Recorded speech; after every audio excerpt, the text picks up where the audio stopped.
Saya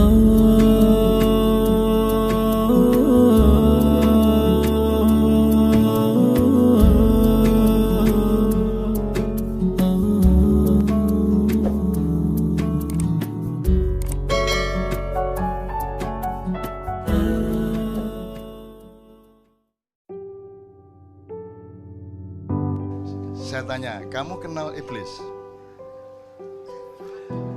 Tahu, pernah dengar? Jabat sepurone kita dapur ele-elean ya. Kamu kenal Dajjal? Pernah dengar? Kamu kenal Ya'juj Ma'juj? Oke, aku sekarang, yang tertua di antara tiga ini yang mana? Iblis. Sekarang kalau kamu lihat riwayat-riwayat yang dituturkan oleh Allah dan dari kepustakaan Islam, iblis sama malaikat Jibril duluan mana? Iblis, dia paling senior di antara para malaikat. Gitu? Siapa yang lebih senior dari iblis? Nur Muhammad.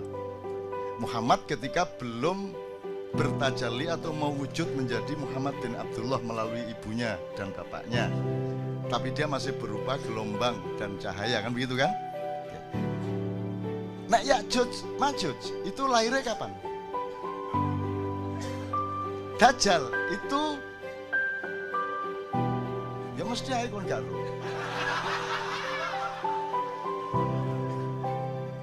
Wong kon jumlah rambutmu ro?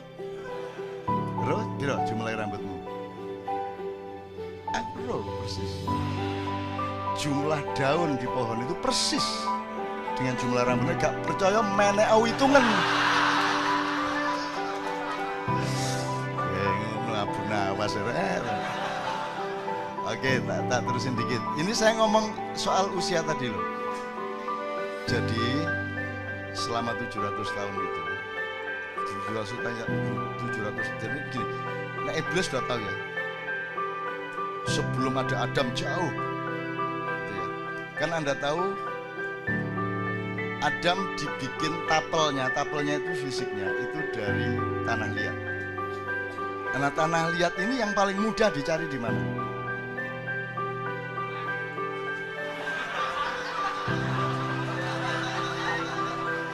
Ya, kita dapur aja. Tidak penting benar salahnya, kan kita sama-sama tidak bisa melacak.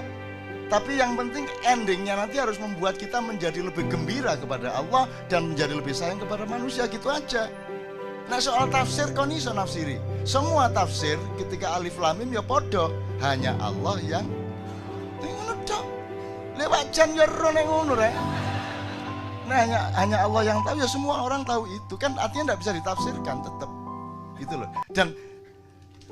Dan indahnya Al-Quran karena ada alif lam mim alif lam ro, ada nun itu loh, terutama nun. Wah, kano dal gandi kano. Jadi gini, jadi teman sekalian, kalau Dajjal itu kan dikenal setelah ada informasi atau cerita-cerita dari para nabi, terutama Rasulullah. Menimni ono Dajjal ngene, ono Ya'juj Ma'juj ngene, di Quran juga ada Ya'juj Ma'juj dan seterusnya. Tapi pokoknya kalau dilihat dari eskalasi waktu berdasarkan kelahirannya dalam tanda petik, kan iblis, baru Dajjal, baru Ya'juj Ma'juj. Sekarang saya tadabbur aja. Dajjal sudah berlaku sejak 700 tahun yang lalu. Kemudian memuncak pada abad 17 dan sekarang sudah berlaku seluruh dunia. Dajjal itu satu cara pandang di mana Anda ditipu, di mana Anda akan menganggap yang surga itu sebenarnya neraka. Anda diiming-imingi sesuatu dan Anda tertarik padahal itu neraka. Dan itu sudah terjadi pada kebudayaan, pada filsafat, pada apa saja, betul enggak? Yang Anda cari-cari itu, Allah sendiri mengatakan, aku bikin tampak indah dunia itu bagi orang-orang yang kafir, kan gitu. Itu jadi no arek, gak usah tak terus enggak. Cuma tak kayak contoh-contoh terus. Jadi Dajjal sudah berlaku sekarang. Semua sistem politik, semua sistem kebudayaan, semua sistem nilai dan kepercayaan sudah Dajjaliyah semua sekarang ini.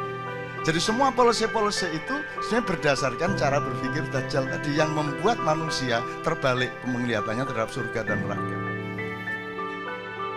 Anda sekarang ini takut nggak sama neraka menurut Anda? Wong Indonesia itu bener takut apa tidak? Nggak takut-takut amat tuh. Kan sibuk sama ingin ke surga. Dan yang disebut surga itu pokoknya kan duwe omah lebih besar, bojo luwih ayu dan akeh. Ngono ta sing dibayangno. Jadi aspirasi orang kebanyakan tentang surga itu aspirasi materialisme. Itu ya. Jadi bayanginnya tetap bayang materialistik gitu loh. Hanya seseorang bisa merupakan neraka bagi orang lain. Ada kamu beli motor baru, itu neraka bagi tetanggamu, betul enggak? Betul enggak? Yang satu kawin mengawini cewek, neraka bagi laki-laki yang tidak mencapai cewek itu. Itulah dunia. Di surga tidak. Di surga kata Allah kita terpenuhi semua yang kita inginkan, tapi tidak ada konflik. Bahkan ada ayat mereka berebut gelas, tapi tidak ada pertengkaran dalam perebutan itu, dan seterusnya lah, macam-macam gejala-gejala surga itu. Saya ingin mengatakan ini kepada Anda semua, untuk supaya Anda itu jangan terlalu bingung-bingung amat melihat keadaan ini. Indonesia itu tidak ada kan, tidak ada apa-apa. Dunia tidak ada ya apa-apa toh mas.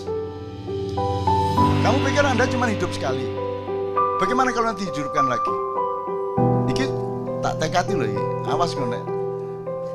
Ya Allah, semua jamaah KJ tolong hidupkan lagi sesuai dengan ayatmu. Allah mengatakan enggak, bukan itu. Kenapa kamu ingkar kepada Allah, kata dia, padahal dulunya kamu mati. Itu kan kalimatnya, dulunya kamu mati. Kalau dulunya mati, sebelum mati hidup apa enggak?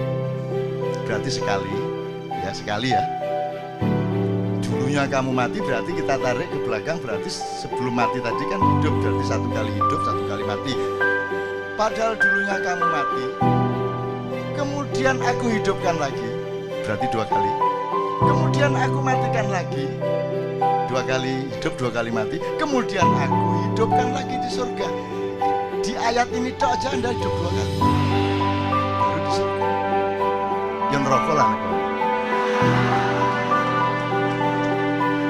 Tapi dengan catatan neraka yang saya bilang itu omongannya saja. Jadi kalau omongan saya, Anda surga. Bahwa surga keberatan sama Anda, tanggung jawab. Ya ngono ya, sing seger mikirnya ya, ya. Oh, nek kon gak duwe kesegaran ngono, wis gak enak uripmu ya, sing seger ke. Jadi teman-teman sekalian, Dajjal sudah berlaku. Jadi pertama ketika ada penghancuran Inkamaya, penyebaran perampok-perampok dari barat ke selatan dan ke timur sampai ke Amerika Latin. Di laut-laut di mana Mojopahit jadi gugup, Demak jadi gugup, semua sampai terjadi ada 4 tahun kosong di mana Sunan Kalijogo memimpin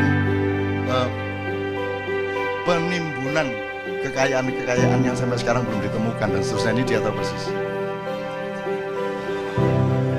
Ini rotok ponakane Gajah Mada. Cuman Gajah Mada lakoni sopo ya apa gak tapi kenal aku nek raine dipada-padano karo aku. Iya, guyon ya Mas ya, tapi serius ya.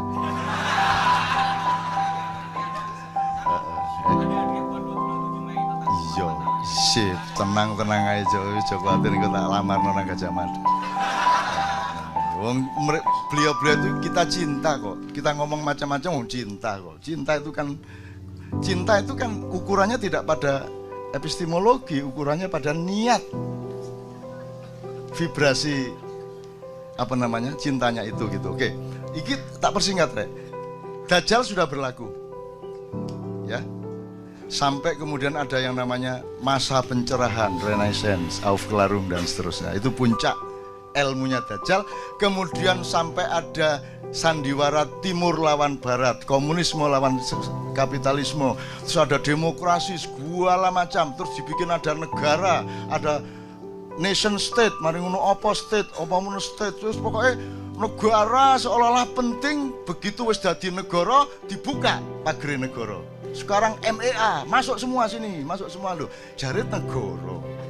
Jadi kita diombang-ambingkan, ya.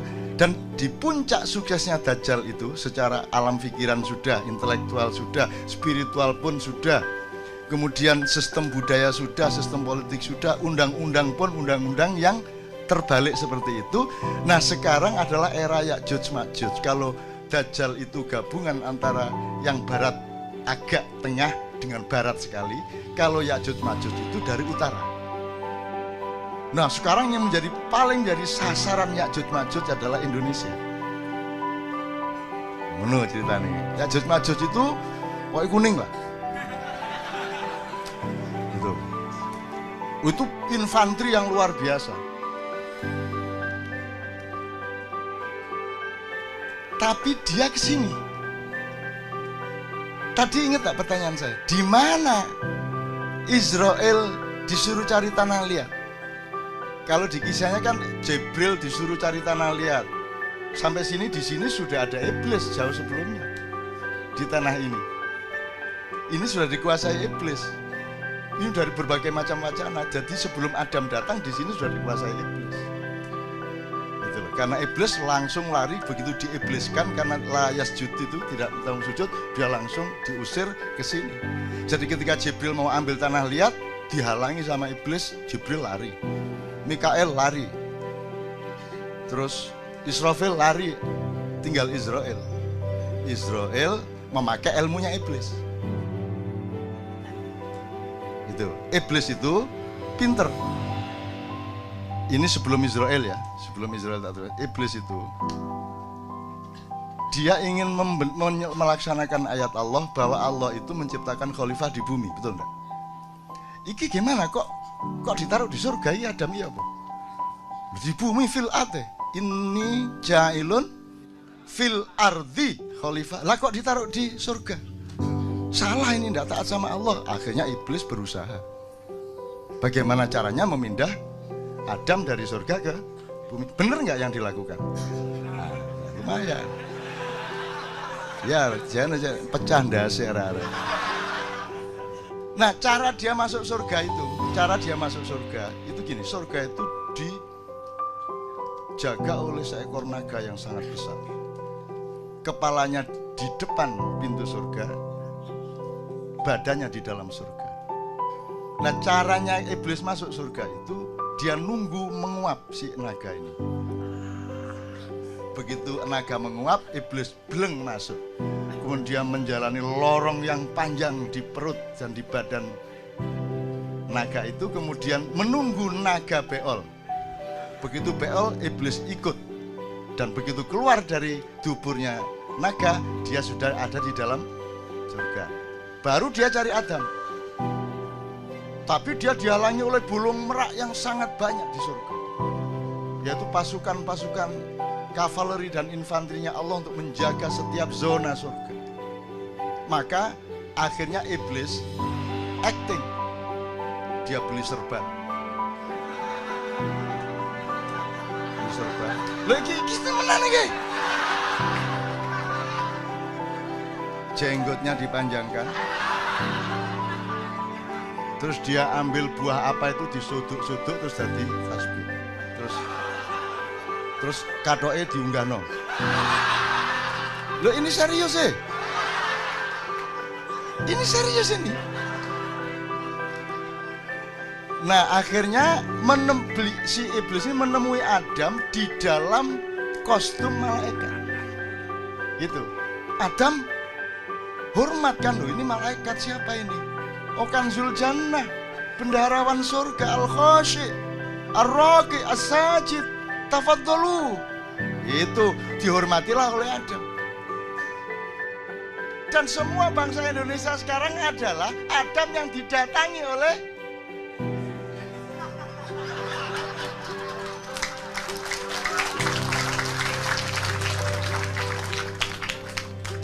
saya gondrong ini kan ada pahalanya.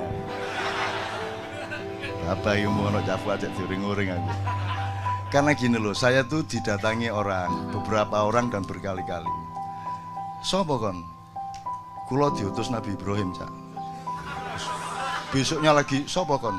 Kulo utusannya Nabi Musa. Terus datang lagi, kulo niku utusannya Kanjeng Nabi Muhammad SAW. Kok kudu ngaran ngutus wong nang aku ngono. Mboten, Cak. Kanjeng Nabi niku ngersula. Ngapa kok ngersula? Ngersula itu hatinya nelongso gitu loh. Apa kok Kanjeng Nabi ngersula? Lah iya.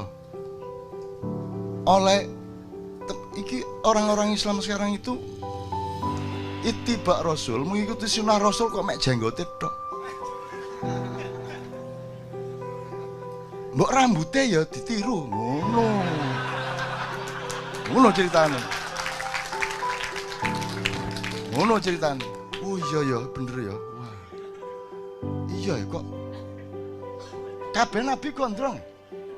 Dari Adam, maksud Adam nang perapatan dalan nang salon ngawur ae. Ya toh? Apalagi Nabi Nuh ndak sempat ngurusi rambut. Dia bikin bahtera begitu besar untuk 1000 pasang binatang dengan sekian ratus umat Islam. Jadi itu harus teknologi sangat tinggi. Belum lagi nanti binatang dan binatang ini selalu bertengkar dan dikasih kurungan masing-masing. Belum lagi nanti ada binatang namanya Balkadapa dan iblis masuk kapal itu dengan berlindung di ekornya Balkadapa. Nah ini cerita lain kapan-kapan. Disitulah lahirnya tikus, lahirnya babi. Itu, ketika itu lahirnya. Kon buktekno gak iso, mbantah yo gak iso. Kapok kan ya. Lah ini teman-teman, supaya Anda tuh luas dan jangan terlalu dibebani oleh hal-hal yang seharusnya tidak membebanimu. Kamu harus tetap gembira. Harus tetap seger hidupmu. Dengan pengetahuan yang luas kamu kan ketawa-ketawa sendiri. Betul enggak? Terus nanti iblis datang ketika kapal mulai berangkat, banjir sudah besar. Terus gitu kata si iblis. Terus sapa iku? Mboten kula. Kurang ajar ngapa kowe lene iblis? Itu kata si Nabi Nuh. Mboten. Pinten iki sing melok sampean? Berapa yang ikut sampean? Maksudnya kewan tahu uang niki lo tiangnya kan jumlahnya pinter. Orangnya berapa yang ikut sampean? Yo 300 lah. Terus yang kelelep, sing kena banjir, wah gak iso dihitung. Nek 1.000 ono. Oh berarti menang kula kali sampean. Ngono. Iblis carane ngenyek ngono. Jadi sing melok sampean mek 300. Sing melok aku 100.000. Loh, tahu kan krungu cerita ngono? Gak tahu wong aku ngarang dhewe. Lah. Oke, sekarang saya singkat. Sekarang Ya'juj Ma'juj eranya sekarang. Dajjal sudah berlaku kok. Sekarang Anda pusing soal PKI, pusing soal komunis. Ngapain kamu pusing soal komunis?